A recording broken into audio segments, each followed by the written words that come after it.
At T-Mobile, our critical mission is providing unparalleled 5G coverage for when connectivity is mission critical. Introducing T-Priority, America's best 5G network experience for first responders, even in times of congestion. More capacity, faster speeds, better coverage. T-Priority from T-Mobile, built for tomorrow's emergencies, ready today. Discover more at t-priority.com. For qualifying organizations on eligible rate plans, coverage not available in some areas and may be impacted by emergencies. This episode is brought to you by Peacock. The new Peacock original documentary, Matthew Perry, A Hollywood Tragedy, dives deep into the beloved actor's rise to fame and his tragic death. 5 people, including Perry's personal assistant, 2 medical doctors, and an alleged Hollywood drug dealer known as the Ketamine Queen, were charged with conspiracy to illegally provide Perry with the ketamine. Explore the details of the case in this heartbreaking special, streaming now only on Peacock. TaxAct knows filing your small business taxes can be a nightmare, like the kind where you're being chased by a giant W-2 form, and you're running and running, but you can never reach the submit button. Or something like that. So, TaxAct offers Expert Assist with live tax experts to make filing taxes less scary. Now, you can just have pleasant dreams about being chased by other giant, non-threatening paperwork.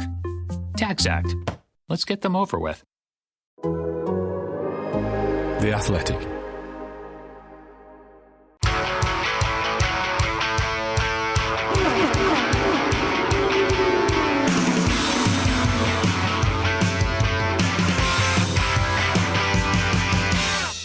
Hello and welcome back to the Race IndyCar Podcast. Jack Benyon here from the race alongside JR Hildebrand, looking at another new IndyCar season, 2025, ready to get going. I guess the best place to start, JR, immediately is this feels like a really new season in the sense that so many things are changing. We've got the first full year of the hybrid, which isn't the biggest thing that's happening, but that's one thing to look at. But I think the main thing is obviously the deal that IndyCar has done with Fox and the impact of that. So I guess in the month and a bit where we've been on a little bit of a hiatus here, we've had massive commercial spots at the Super Bowl. We've had loads of advertising. We've had the confirmation of all the people that are going to be involved in the program this year, and yeah, just a lot of noise basically before the season's even started. Really, just from a Fox perspective, and some of that noise has been from the drivers as well.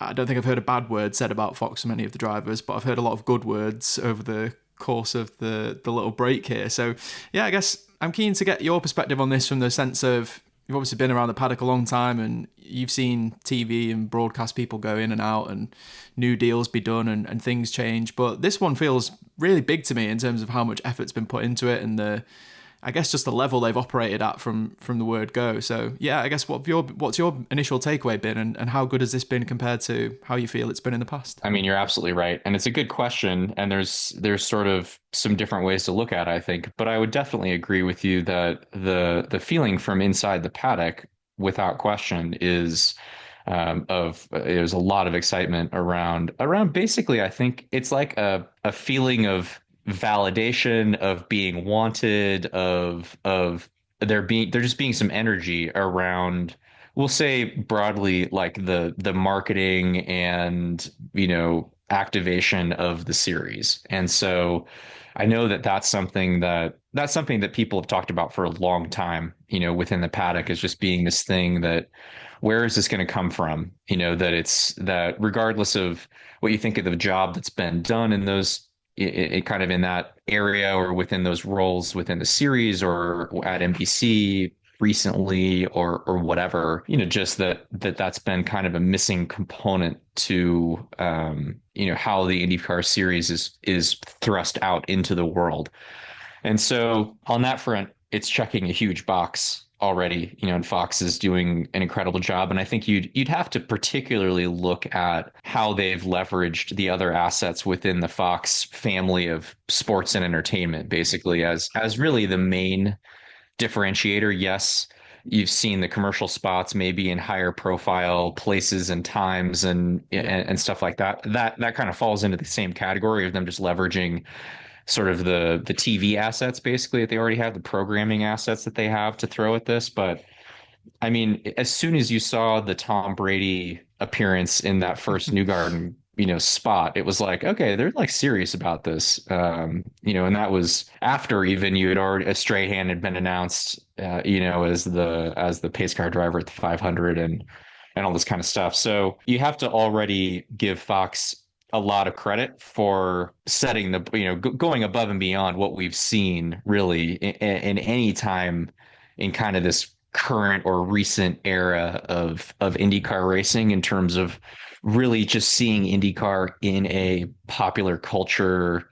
I don't know, like in that just neighborhood at all, the way that we're seeing it here. And so overtly in those spaces, like it's not kind of there's no reach that's being made here. It's like, and that's why I brought up Tom Brady's, bit in that commercial. It's just like it doesn't get any more direct than that in terms of sort of drawing those lines between each other. So I think that's super exciting. And the thing that'll be interesting to me is we have seen, whenever these deals start.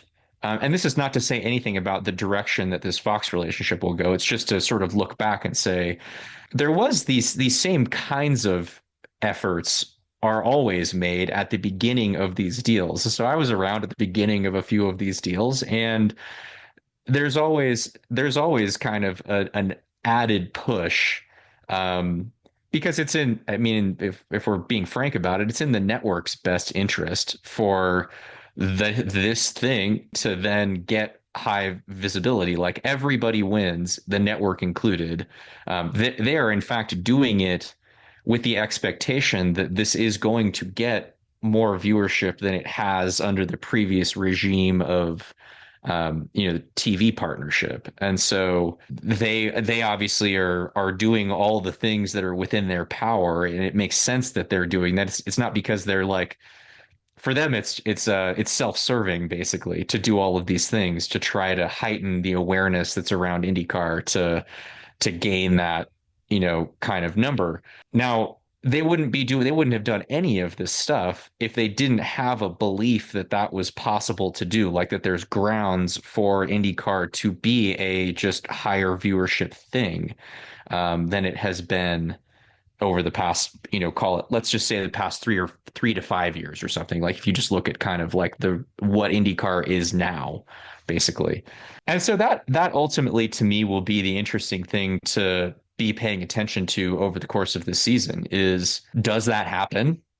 And it's just sort of one of those things that I hope it does. I kind of expect that it will, just because of the fact that you've got this massive surge of, like, this is just not a thing that we've seen entering the last couple of IndyCar seasons or something. So you sort of, it would be at this point sort of a shock to not see a boosted rating for like the first few events of the year.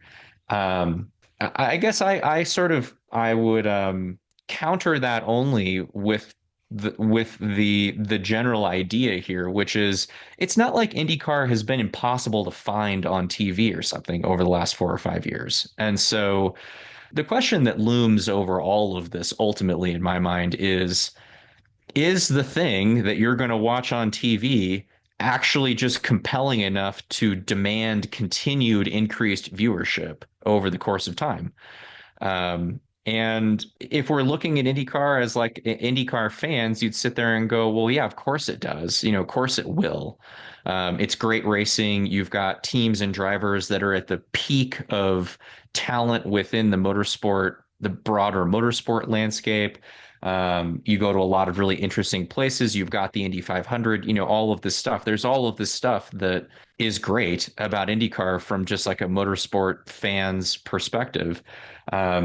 But I think if we really zoom out, you could also say, well, all of those things have been great about it for a long time, and the rating has just been the rating. So that'll be the interesting part of this, I think, ultimately to watch, is just, all right, so we probably will get a fairly significant boost here from all of this additional hype that's being created. Part of that does feed just like a continued excitement around the thing that's going on, and can they manage to keep that fresh enough over the course of the season that it keeps new people jumping back in and watching the different components. It's going to take you, if you're a new IndyCar fan, you got to watch a few different races to even know that these are all different things kind of that are going on.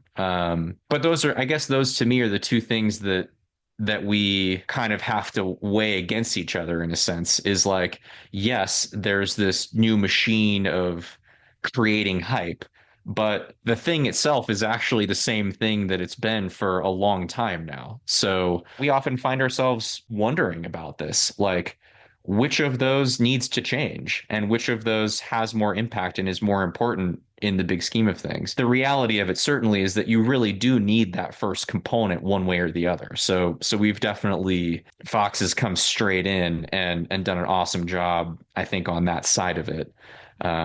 We'll just have to kind of watch the longer tail of what happens here over the course of the season to see how influential in the long term that really is. We know there's a lot of questions for IndyCar to answer, and changing the broadcast host is not going to answer those questions or change what the series needs to do next and how it's going to go about that. So like you said, you need the first part, whatever happens. So it's great that Fox are on board and they've done a fantastic job already. Obviously in the background, some of those questions are going to need to be answered. And obviously one of the big things that happened since our last episode was Doug Boles taking over as president of the IndyCar series, and a host of promotions inside IndyCar and IMS, with Jay Fry leaving the organisation. So a lot of change going on there, and a lot of people will be hoping that Doug Boles can do something similar with IndyCar that he's done with the Indianapolis Motor Speedway, or at least bring some of the attributes that he brings there as a pretty amazing track president at IMS. So it's going to be interesting to see how he gets on. He's going to have a bit of a baptism of fire here in the first few months of getting on board with that and finding his feet, but it's going to be interesting to see how he impacts things. But obviously we want to try and focus as much as we can on St. Pete for this episode. Joe, I'm interested in, it's always such an interesting race to open the season, St. Pete, and it feels like it's so hard to pick a single driver who you can just go, yeah, they're going to be good there every single time. Like, there's so much fluctuation between not just drivers, but obviously the teams as well, and just how this race kind of unfolds. It's so difficult to qualify up front here, and then if you don't do that, then it can be quite difficult to come from back to front.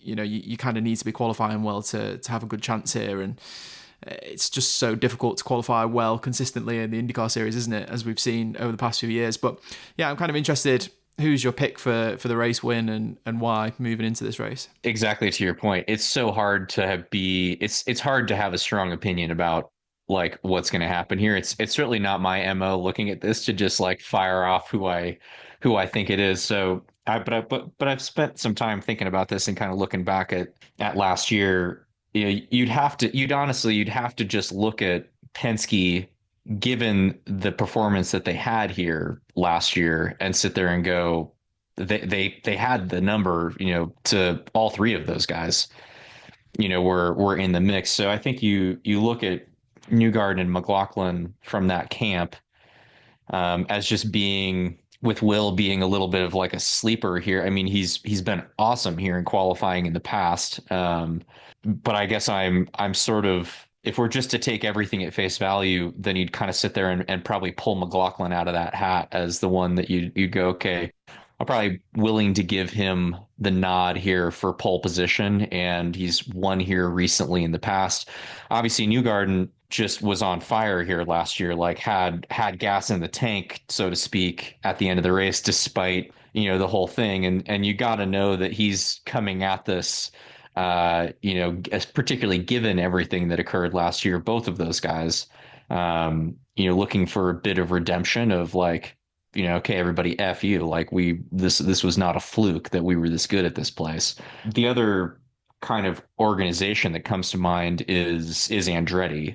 And I just think that those guys they've had some turmoil in the offseason with everything to do with Michael, but they were on a roll last year, and Colton Herta was the last street course pole sitter and race winner at Toronto. That was basically the only street course, I think, that was run with the hybrid system last year because they started at Mid-Ohio.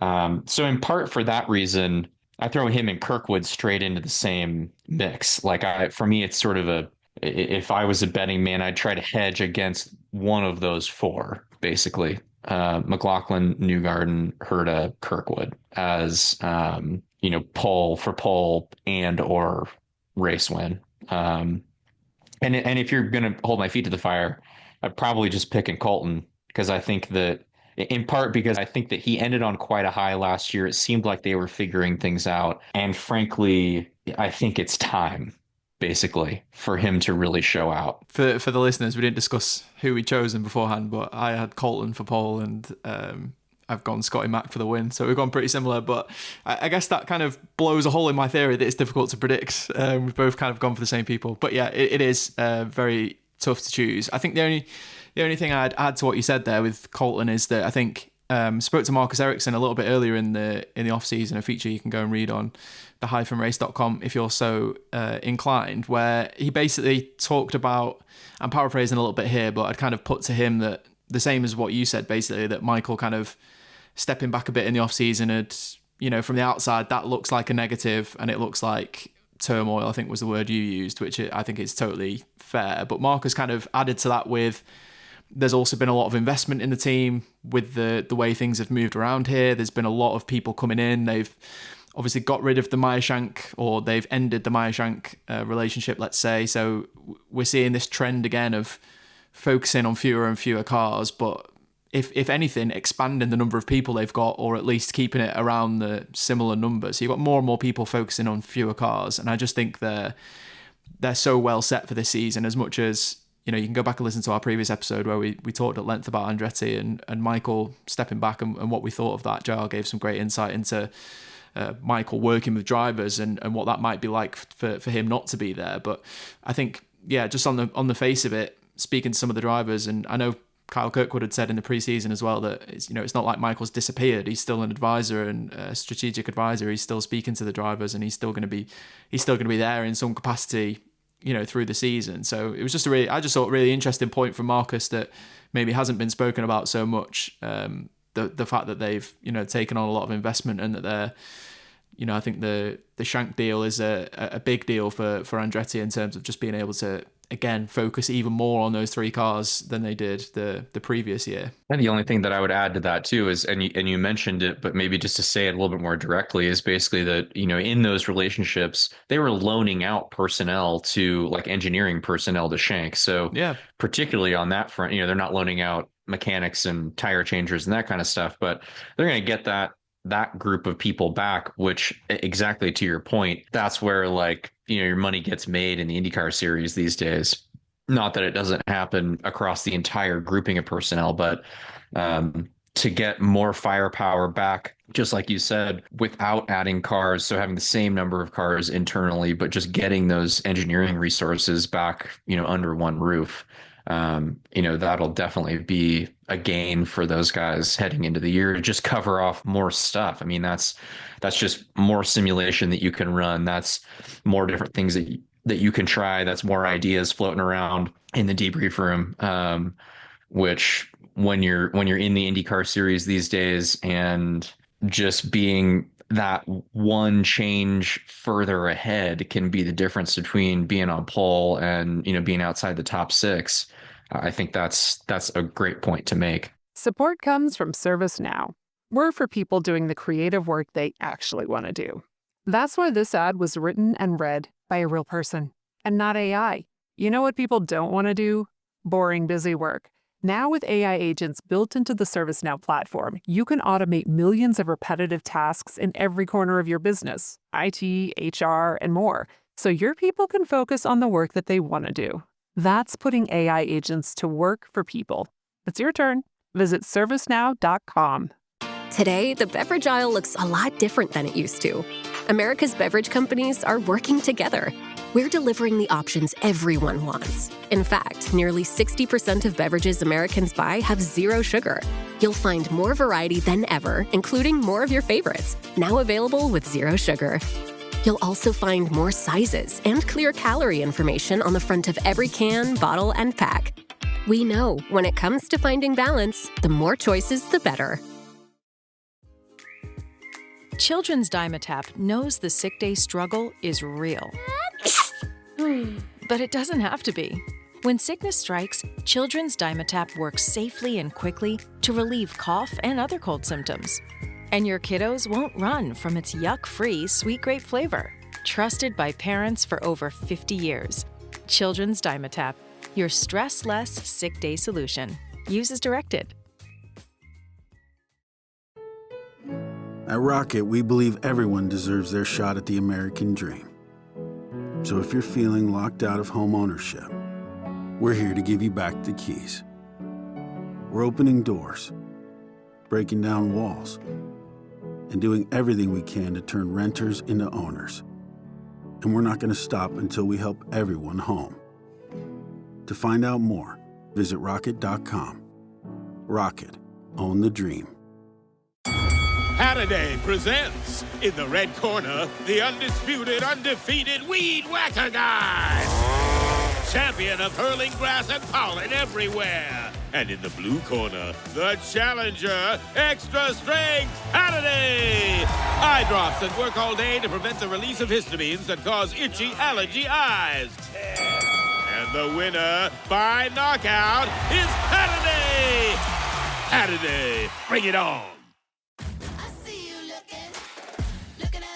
Hey, what's up? It's Wanda Sykes. I'm here to remind you about something super important, getting your breast screened. Because trust me, your breast health should be a priority.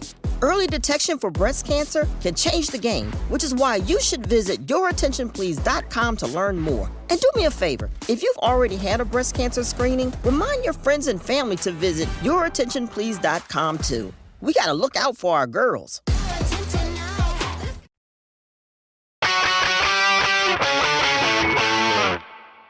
All right, Joe, I'm going to fire my next question at you in a second. Before we do, just wanted to let you know you can join the Race Members Club, which is a place where you can get exclusive content with the race. You can get ad-free listening to this podcast. And at the moment, it's 90% off your first month. So if you're not doing it already, go and download Patreon. You can head to the-race.com and click on the Members Club tab there. And it'll give you all the information you need to sign up. But that's, ad-free listening across our whole portfolio of podcasts. So if you like Formula One, I know for a fact that there's some people who listen to the Race IndyCar podcast who like our Bring Back V10s podcast as well, our more historical based Formula One podcast. I know there's some fans there. So yeah, if you're interested, head over and check that out. But JR, my next question is definitely who will be the biggest surprise at St Pete? And I was tempted to go for Prema for this because Callum Ilott was 8th fastest overall at the recent Sebring test, which I thought was really impressive. And I think we basically know how this is going to go with Prema now, in the sense that across the two tests we've seen, and a lot of the talk between the drivers and the kind of team and stuff is that the kind of baseline pace looks to be okay, but they're definitely going to miss out in races over things like strategy, pit stops, stuff like that. That's where they're going to be most likely to kind of trip up over the course of the season. I mean, it might turn out that they don't have the pace initially either, but across that test, I know the test is the test. There's people running different fuel loads and tires and stuff like that. You can't read too much into it, but I think there's a general perception that they look pretty good, just generally going in. So that's really interesting. But I also think, in addition to those things that I mentioned, that this is going to be the first time they go to a street course, and I think that's going to be really tough. I know Callum's obviously qualified on a street course in IndyCar before. You'll know how tough that is, but I think it's going to be a shock for the team and for Robert Schwartzman as well to come into a place as competitive as St. Pete, where a lot of these drivers have done so many times, and just be immediate on the pace is a bit too much of a bigger ask, I think, for them. But I'm definitely keeping an eye on them across the course of the season. So for my surprise, I've gone for Rinus VeeKay, who I think is going to do a pretty cool job at St. Pete, only for the reason that I think he's probably feeling like he's got some unfinished business, is probably the wrong way to put it, but I definitely feel like he'll feel aggrieved that he was moved aside from Ed Carpenter, and that he didn't deserve that to happen, no matter how good you think Alexander Rossi is, or what you think of kind of Ed Carpenter's decision making there. Obviously Rinus is the person who's missed out, and it's a tough grid. There's a lot of really good drivers on the grid, and it's really difficult to slot everyone in, but I definitely think Rinus will feel like he deserved another shot. And it was only a couple of years ago, really, we were talking about him driving for some of the bigger teams and what he might potentially be able to do there. I also think Coyne's an interesting team. I think they've lost some more key personnel over the course of the off-season, and they've obviously tried to replace those as as best they can. But they've been a team that has been good at St. Pete before. Obviously, they won in 2018 with Bourdais. And I think the last few years, with at least one of the cars, they've been around the top 10 for quite a few years now. So I don't know. I think, to me, Dale Coyne being in the top 10 anyway, when you just think about the fact that the top 4 teams in IndyCar take up the first 12 cars, I think being in the top 10's a decent achievement. I know it's hard to sell that as a sexy result to people on the outside, but for me, I'm thinking if I'm Dale Coyne and I finish in the top 10 in the first race of the season, then that's a pretty big win for me and my team based on the opposition. So yeah, I think Rinus is going to feel like he's got a bit to prove. I think he's good he's especially good. I think street course qualifying can be something that he's very good at, and I know he likes St. Pete a lot. I think Coyne have got a decent baseline there, so I'm picking him as my surprise. Have you got anything jump out to you, JR? I guess does this qualify as a surprise if it happened? I'm not 100% sure about that. Just kind of depends on where you're coming from. But if I'm going Rosenqvist, like first couple of rows, basically, like I think that Felix might be sneakily like the best qualifier of the now expanded Ganassi group. He had proven to be an extraordinary qualifier by the time that he was sort of done at Arrow McLaren, and then with the Shank deal as an Andretti satellite deal, that he kind of had Colton and Kirkwood like more or less kind of had their number about anywhere, really. Like there were places certainly where that wasn't the case, but he was sort of just as frequently up in the top 6 or certainly top 8 or something as those guys were over the course of the season. So I basically just kind of sit back and wonder, does he now back in Ganassi machinery after having been at Ganassi and basically being often right there with Scott at the time prior to Alex Palou being a part of that crew? Does he sneak up on us as being the one of that entire group that really showcases how good those cars can be in qualifying form? And I say that broadly just because you get a little bit of the feeling that it's just not although over the course of a weekend, I would still put Alex and Scott kind of probably a notch above Felix in terms of just putting, and that's largely just based on kind of the way that this has ended up working. We've just sort of seen, and because it's so hard to pick through all of little details, like there's just been a bit of this trend of Felix being really an extraordinary qualifier, but then that not always, matching up with where he ends up through the course of a race.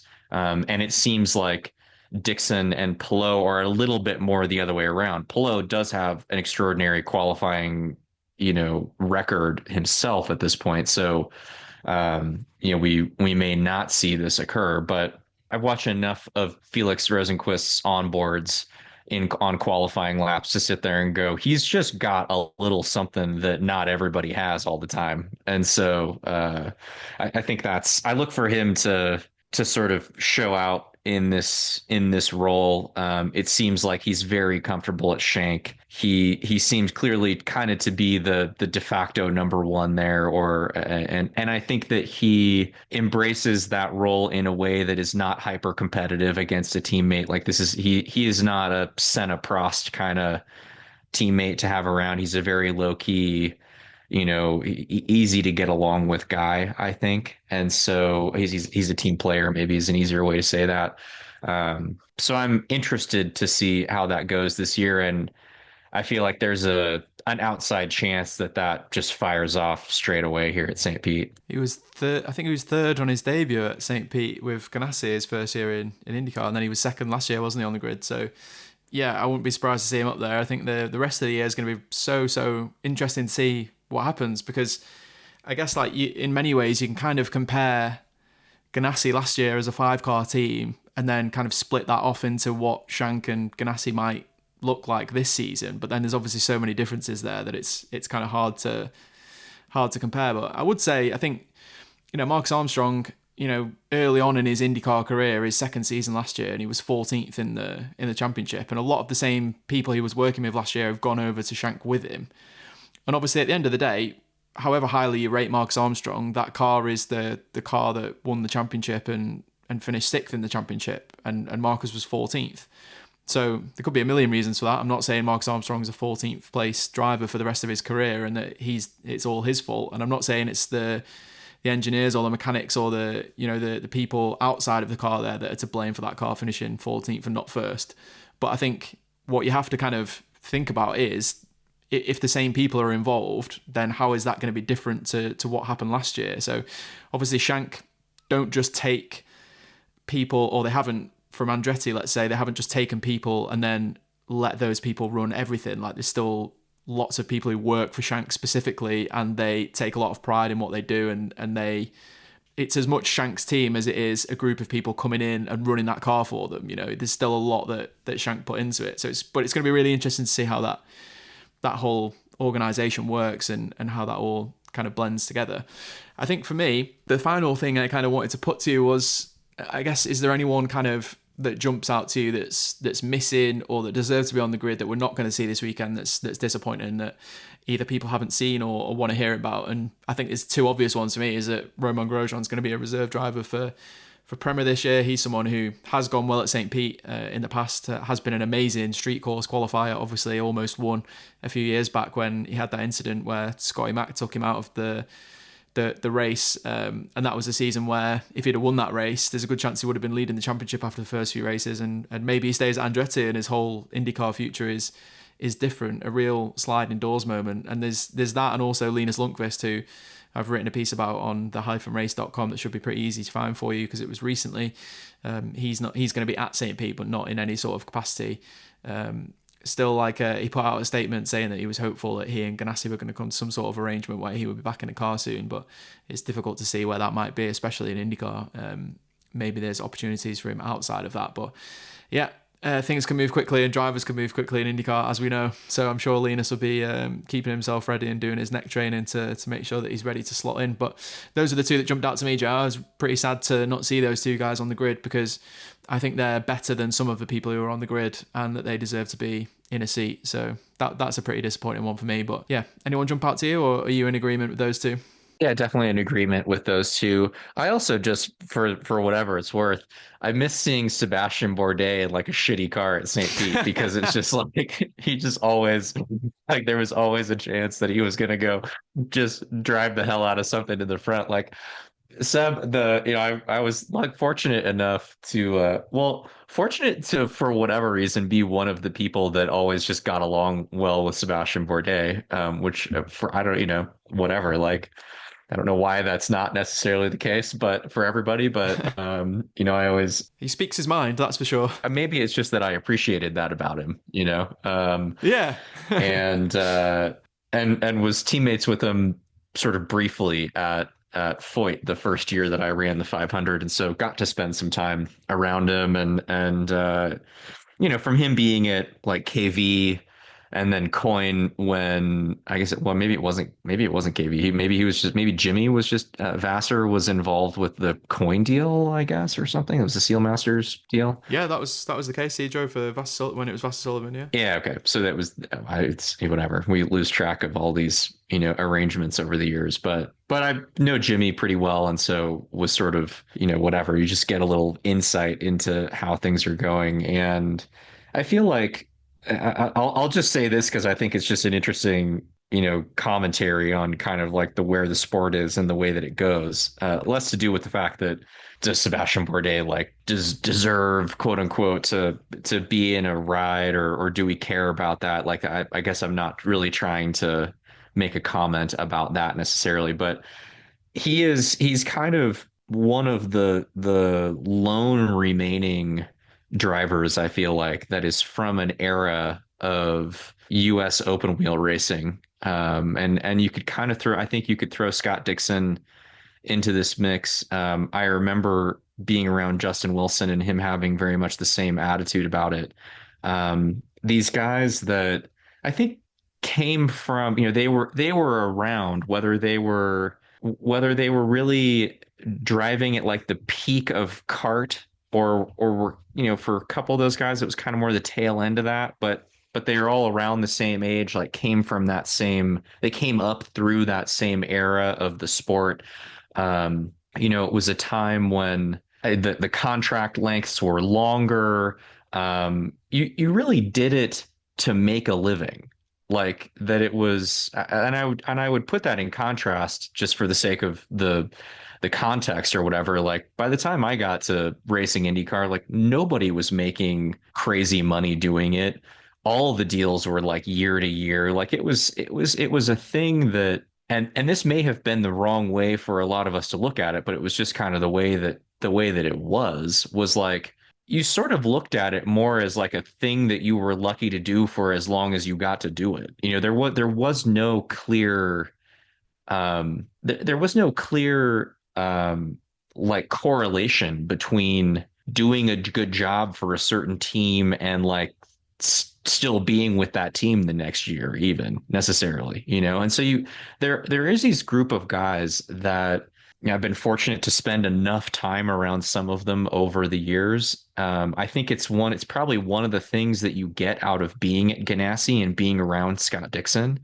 For a lot of drivers now, we'll say he's the longest tenured kind of guy at a high level that fits this criteria.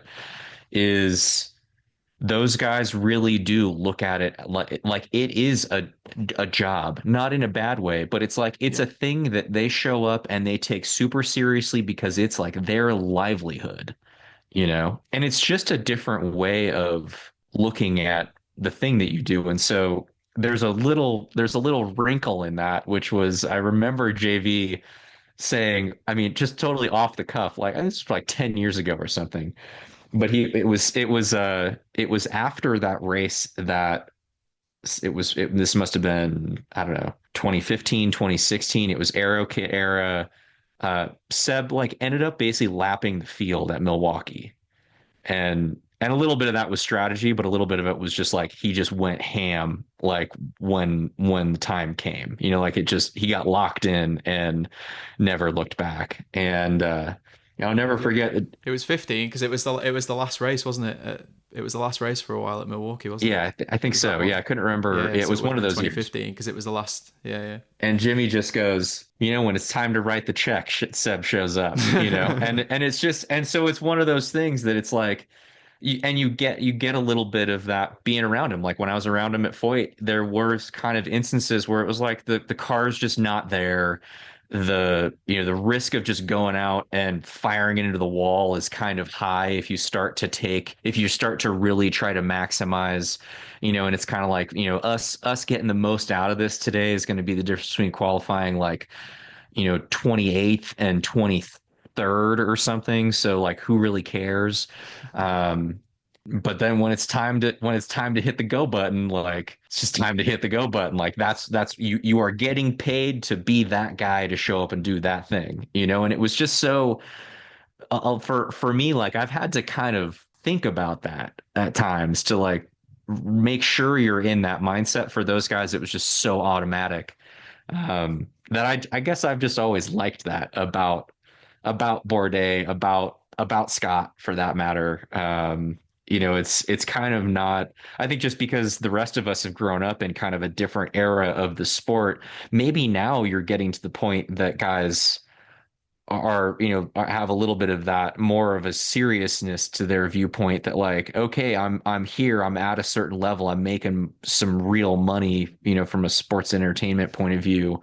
I'm going to have a lifestyle that like depends on that. Now I've got a young family. Now I care more about, the kind of the way that I approach this thing, but like it's a little less free and loose. But anyway, that's maybe just a little shout out to Seb that it's in his backyard. He was always awesome at this place, and it's a little bit of a bummer not to have that wild card in the field. I kind of agree, but also disagree in the sense that I'm glad that he got out of IndyCar when he did, or probably should have got out a little bit sooner because of the reasons you describe about him. He shouldn't be back there toiling away with, a car that doesn't deserve to be there. And the fact that he's made such a, great career out of switching to IMSA, and, he's Jenson Button's teammate at Le Mans this year in a Cadillac. Like he's still competing at the top level, and like on the road won the LMP2 class at Daytona as well this year before that was stripped for like plank wear. But yeah, he and like his press conference after that win was the most Seb Bourdais like press conference ever. Like he was really happy to have won, and they were all really happy about it. But it was also just massively given off about how rubbish the LMP2 car was to drive, and like how bad the driving standards were in the race, and just kind of, and he was smiling the whole time he was doing it, but just typical like doesn't give a shit Sebastien Bourdais about just saying it how he brain vomit. Just saying what he thinks and exactly like, how dude, he feels. shut up. Like yeah. But yeah, he's still walking around the IMSA paddock in his shorts and just chilling out, just turning up and doing a great job in top level sports cars. So that's cool to see. Anyway, that's a massive tangent. JR, thanks so much for your insight for this weekend. Make sure you watch the St. Pete IndyCar opener on Fox. There's a link you can go to on the IndyCar website which tells you whatever country you're in, where you can find it and how to watch it in case any of that has changed with the Fox deal. In most cases, I think most of the channels are pretty much the same. If not, there's some expanded options for some countries where you can watch the race. But just in case, you can head to IndyCar and check that out. We're back with another IndyCar podcast next week where we'll break down everything that happened at St. Pete. Hopefully be some nice, juicy stories to get into, and we'll talk about those then. Thanks so much for joining us.